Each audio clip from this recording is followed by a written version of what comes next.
credible, balanced, committed. This is the CBC Evening News.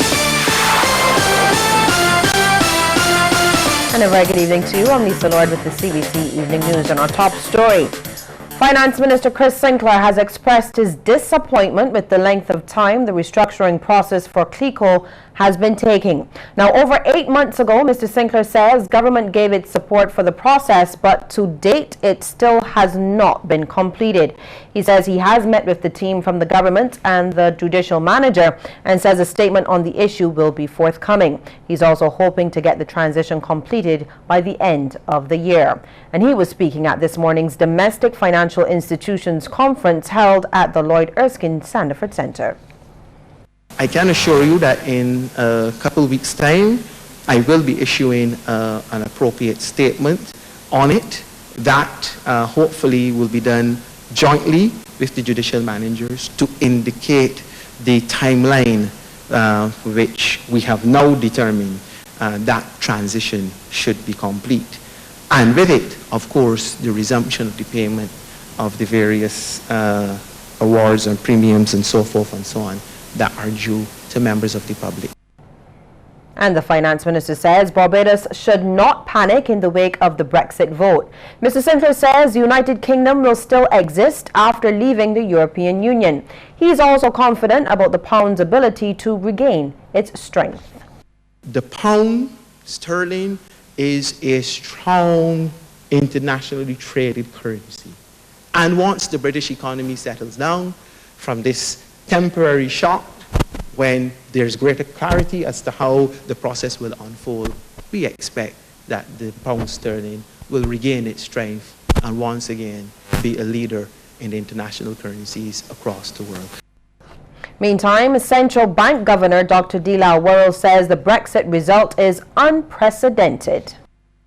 No one can know what lies before us. And the only thing we can say for sure is that it will not be what we expect, whatever is our surmise about the way things will turn out. Well, the island's Liquor Licensing Act is set to get a makeover. Our Shane Jones has that story. Liquor, booze, firewater, the fact remains all is rum. And that industry plays a huge role here in Barbados. In fact, last year, some $1.66 million were collected in revenue from liquor licenses alone here in Barbados. Well, this morning, Commerce Minister, the Honorable Donville Innes, sat down with 10 or more of the major stakeholders to look at ways to update the existing 1957 Liquor Licenses Act in a way to bring operations into the 21st century. Among those in attendance were representatives of the Royal Barbados Police Force, the Ministry of Finance, the NCF, National Council on Substance Abuse, and the Health Ministry, to name a few. So you understand it was an objective discussion.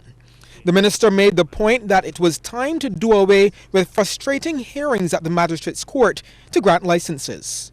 What is being considered in terms of administrative arrangement is that we have a liquor licensing board that would consider applications for the grant of licenses to premises and applicants for the sale, display and sale of alcohol products. And we're still early on in the game, but certainly my own perception as Minister responsible for commerce in this industry is that it would be a board that comprised of representative stakeholders in the industry. Another new initiative is to stagger the licensing period. In order to avoid the bunching up and frustration that may occur currently at year end, is that the licenses be done on an anniversary basis. So if you apply for a liquor license on July 15th, or if you obtain a liquor license on July 15th this year, it shall remain in force until July 14th next year, so that people don't have to wait till the end of the year. Or you get a license in November, then you go back in December to go through the same process again. The minister is also calling for flexibility. If you take, for example, the crop over season, which is very critical to us, a 3-month period, and therein you find that they're subject to the same regime. You have to apply for a license, let's say, for Kadooment Day, one for for their morning jam, one for Spring Garden, the Bridgeton Market do, etc. And we want to say, look, this is a season. We know there's serious activities occurring over the 3 months period. Let us just consider issuing a license for the season. Well, from those talks, Minister Innes promised the stakeholders to submit to them an updated draft proposals on October 15th in the hope of presenting a comprehensive paper to Parliament on January 15th of 2017. Shane Jones, CBC News. Well, the unavailability of an emergency fund by the Caribbean Public Health Agency, or CARFA, could very well put Barbados and its other member states at risk. Highlighting the severity of the problem, Executive Director Dr. James Hospodales says the Trinidad and Tobago-based agency won't be able to send immediate support if a disease like Ebola was to affect a member state tomorrow. He wants the region to move to secure sustainable funding for regional agencies and says that transportation is another pressing issue. Although we have a range of things in place, right down to when you get down to the detailed logistics, I'm not satisfied. I can get somebody to a country with a team to collect a specimen that no civilian will touch. We're going to need military airlift. I'm so really happy to talk more and more to my colleagues in RSS and Impacts and SEDEMA. When I talk to the chaps in the Trinidad Air Guard in detail, they say, well, there's some logistical things missing, even with the treaties. Who's going to take responsibility for refueling and pay the bill when you arrive somewhere? Who's going to put up the crew overnight if they need to rest overnight per specification? So I was the head of the Trinidad Air Guard saying, you know, there are logistical details still to be worked out. And stay with us. We'll have more news right after the break.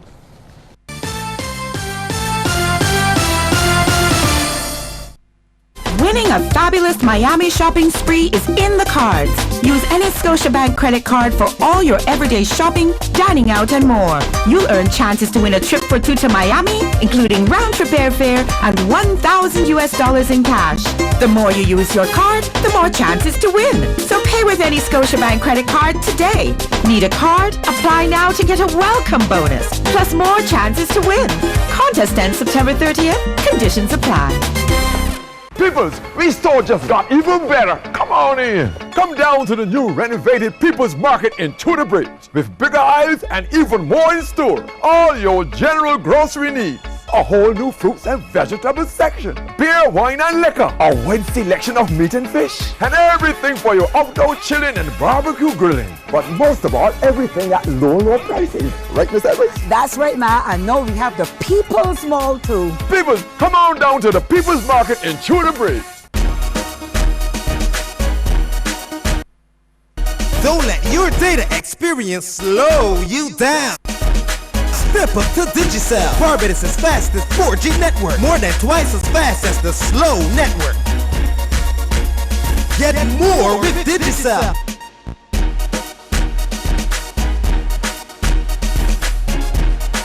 Digicel, the fastest 4G network in Barbados. Dial *153 to sign up to Digicel today. Something special starts with a Scotia Plan loan. Like a family vacation. Or sending the kids off to university. Or trading in your old wheels for new ones. A Scotia Plan loan from Scotiabank is the ideal plan for anything you want to make happen. Choose the amount you need and the repayment terms that suit you best. Apply before September 15th at your nearest branch for special loan rates. Something special starts with a Scotia Plan loan. Conditions apply.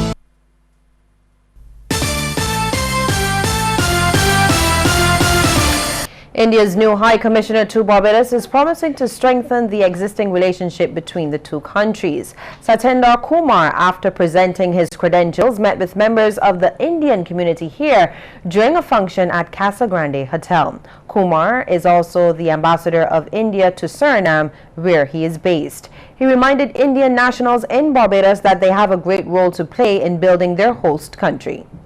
You are the resident ambassadors of India here. And India, our people have this unique quality that they know how to remain with their roots and how to integrate with their adopted countries. And this is already on view here. Mr. Kumar also pledged to work to address diaspora issues as they move to set up a diaspora library over in India. We are setting up a diaspora center where we are sending all the information of the countries where our people are living and what they are doing, contributing, their literature, art, culture, their political movements, whatever, and information about those countries. When I come next time, maybe I'll work on that also. And leader of the opposition, Mia Motley, agrees that India and Barbados share a lot in common. She says there are still opportunities to explore. Beyond the deepening of the international financial services sector, there are a lot of opportunities for our two countries, particularly given the technological developments in our world today, and particularly given the extent to which your country has shone through the India Institute of Technology, the propensity for our own students, given our strong educational background in Barbados, and the desire for many of our students to work in the area of information and communications technology, in the area of healthcare, in the area of logistics. Culture Minister Stephen Lashley has hailed the Community Parish Talent Program as being vital to independent celebrations and the discovery of new talent. The preliminary of the program started last weekend and will continue on the 17th and the 24th of this month. Mr. Lashley's comments came as the Barbados Tourism Product Authority made a presentation to the Community Independent Celebration Secretariat. The importance of the zonal talent shows, as you know, is very critical. It's been a bedrock for unearthing talent, and we've seen coming out of the program some of our most illustrious entertainers, singers, designers, and we've seen this as really one of the pivotal parts of generating interest in terms of talent. Meantime, Chief Executive Officer of the Barbados Tourism Product Authority, Dr. Kerry Hall, praised the event, adding that efforts are being made to expose the tourists to them. I went to the Spirit of the Nation last year and I was blown away by the talent of the young people of this nation. And as we seek to develop the types of activities that are not only found what the modern day traveler is looking for in terms of more unique and memorable experiences, and they want to immerse themselves in the culture and DNA of the destination, it's incumbent upon us to ensure that we are able to develop the types of products and services and attractions and experiences that are in line with what the traveler is looking for to ensure that Barbados remains a relevant and competitive destination. Meanwhile, Dr. Hall has been encouraging locals to become personally acquainted with the island's tourism product. She says, as a tourism-dependent nation, we need to realize the importance of the industry to our economy. Dr. Hall believes one way this can be achieved is if we experience firsthand the attractions and the accommodations on offer. That's what we are attempting to do, to educate and sensitize Barbadians to tourism and ensure that our people go out there and live like a tourist, go out to our attractions, go and take staycations, etc. Because it's only then when we understand and we live like a tourist and understand what tourism really is, I think that is when we will respond positively to the industry. Dr. Hall was speaking at the prize-giving ceremony for the Florida Caribbean Cruise Association essay competition. Winners for the 2016 competition are Woletta Israel Jacob of the Rock Christian Primary in the junior division and Rihanna Smith of Dighton Griffith Secondary in the senior division. Dr. Hall says the BTPA will also be introducing programs teaching the importance of tourism in the schools. And still to come, a look at some of the stories making headlines across our region. Stay with us. Countdown to